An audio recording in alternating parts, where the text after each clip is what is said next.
Good morning, B3 Burner. I'm doing a special headrest show and tell in response to a request on my channel, and I apologize for the ad-lib raw nature of the video. My desktop computer is in the shop right now, and so I'm just going to have to do a one-off directly off the phone and upload it directly to YouTube. So without further ado, here we go. The headrests on the 2011 Crown Victoria, and I imagine anything P7B and possibly back to 2006, are everything they say they are, maybe worse. Actually, I shouldn't say that. Some people really like the large headrests, but here you go.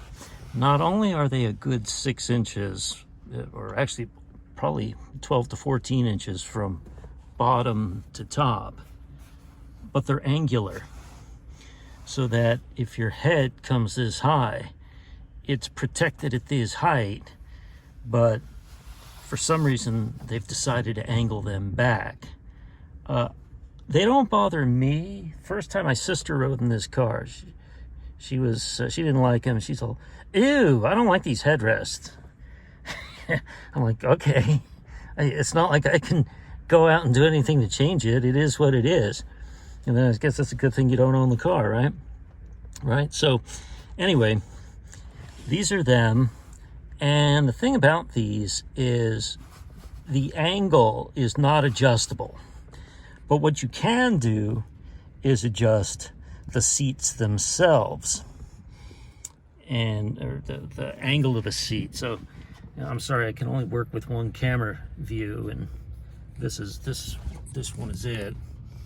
I'm trying to not get my hand or my arm in the picture here. So you see this one, and I'm gonna, if I thought it was too far forward, I have a bad habit of kind of leaning forward against or away from my head, the headrest anyway. I should be using the headrest as a guide, so that if I was in a rear end collision, my head doesn't snap back. So you really should get in the habit of pushing against it completely. Now you notice I don't know if you can see it, I'm sitting on a cushion to prop me up so that the top of my head comes to the top of the headrest. If you sat short in the car, then maybe the angled in portion would line up with your head. Well, that's okay, because it's all relative to how you want it. Like here, if I want to sit really lean in straight and really have that headrest against me, I would just do it like this. If I don't like the feel of the headrest, I might sit a little bit more straight up like this, and then leave it, put the seat back so I've got this gap. Or I might ride, I don't know what they call it, gangsta style, with my head all the way back like this, and one of my arms at 12 o'clock. I don't generally drive like that, but I'm just thinking about all the ways you can work with this thing instead of complaining about it. Now, speaking of complaining about, some of the police took exception to the large headrests and said because they're not adjustable, their officers were getting neck injuries, and their necks were hurting. I'm not sure how, because like I said, you could choose to lean away from it. If you lean slightly forward, push the seat back, or pull the seat forward to get support. And if you're getting the support you want, then it shouldn't be a problem, is what I'm thinking. But if their shoulders are leaning in to the point where, like, I don't know, let's say my shoulder line was going in underneath and then my head was up like this, that could be a problem. Or if I was not sitting on the cushion and was sitting lower, like here, let me take the, darn it, sorry about that. Now here, this is a different story. I'm sitting low. I don't like sitting this low in the car. Now the top of my head is more even with the center of the cushion. I suppose, depending on how many hours I was driving the car, maybe this could be annoying, but still, I have full functionality. I don't know what the problem is. You know, I never gave much thought that the headrests were big until somebody pointed out, like, hey, your headrests are big. I'm like, okay, I never really thought about it. But yeah, now that you mention it, they do look a little bigger than normal. And the fact that they angle forward, it strikes me as unique, more unique than the size of them themselves. Now, as far as adjustability goes, some people complain, oh, they're not adjustable enough. You cannot adjust them forward and backward. But let's go into the left back seat. I'll show you what I want to show you. You can adjust them like any other headrest. Oh, hold on. My knees. Ooh, my left knee doesn't like the back seat. All right, so now we're in the left rear seat. I don't know if I have enough strength to do it with one hand and hold the camera. But let's see, hold on. Now I'm gonna have to put the camera down. Hold on. Just a second, stand by. There. I just pushed up real hard on it and I got the seat to adjust up. How many notches did I get it to go up? Well, how many notches are there? I count 1 and 2. So maybe that's the only adjustment. I'm not sure. If you want them down, there's this little tab right here.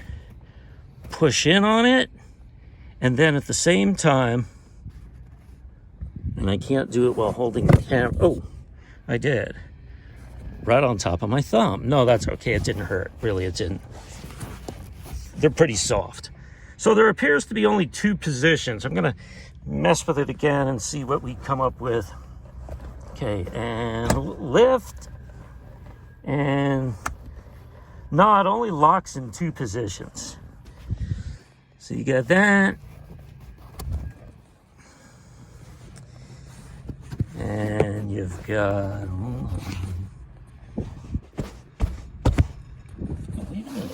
There might be an in-between position. Let's see. Look at that. There is. Okay, so we got 3 positions. We got the top, we got the middle, and it doesn't appear to come down any. So that might be a good middle of the road. And then I push in on the little tab. I wonder if it locked in place. And down. Okay, and on the passenger side, this is the right rear side again. I'm gonna pull up. I wonder if I could do it by shoving my fist in there. Oh, look at that.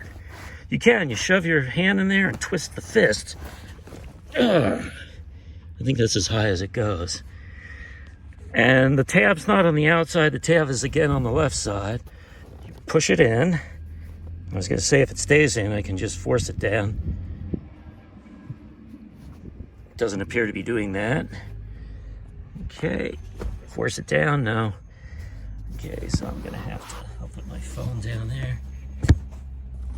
There's the intermediate position, right? And it just locked into place. Lock. It feels like it just locked. And then slam it the rest of the way. With my fist. Nope. Okay. The driver's side locked into place. This one didn't appear to do that. Slam. Nope. Okay. I'm just going to have to... I don't want to put the phone in there. Come on. There. And now it's down.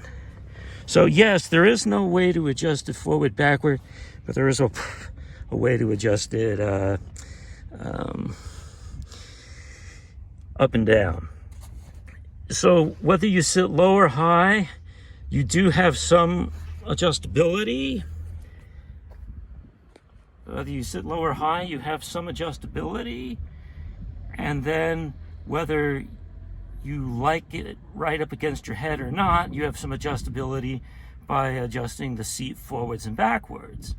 So I fail to see, really what's to complain about, because if you don't like it, you can avoid it. And I think they are designed for safety, and that's why they did it that way. But they are odd looking. If you're used to seeing a headrest that's more vertical in nature, and you see this thing that looks like a oblong or an egg that's sort of positioned from the back and goes forward, it does kind of have an alien look to it. And that was definitely a P7B thing. But anyway, I don't know what else to say about it. As I said, I got a request to talk about the headrests on the car, and that gives you an idea what they look like. So with that, B3 Burner signing out and saying good day, and hope you got something out of this video. Thank you, and goodbye.